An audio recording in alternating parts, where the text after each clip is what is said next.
In delivering modular homes, we ship based on transport rules. We ship based on, could be 14 feet wide as an oversized load. It could be that module is 16 feet or over 14 feet wide is a super load.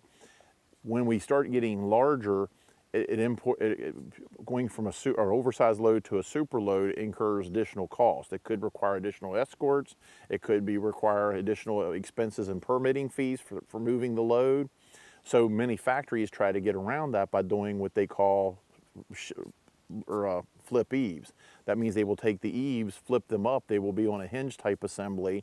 And so that way you can take what would otherwise have shipped as a 16 wide home, you will ship it as a 14 wide home. This also becomes very different by geographic location. So in the east, where the highways are much more narrow, there will always be typically flip eaves, and if they can't do it as a flip because of a height restriction, then they will do it as ship loose. And by ship loose, I mean they will literally cut the eaves off the home or build the eaves as a separate assembly. They will ship them on a parts carrier inside of the home, and they have to be installed by the set crew. So as the builder, keep this in mind because the ship loose eaves can be rather large at times. The set crew has to take them out of the house. They have to install them. If it's a 2-story home, the ship loose eaves have to be installed 2 stories up.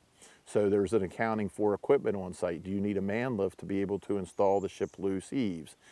This always comes down to understanding what's in your order, how it's being assembled at the factory, and how it's being delivered.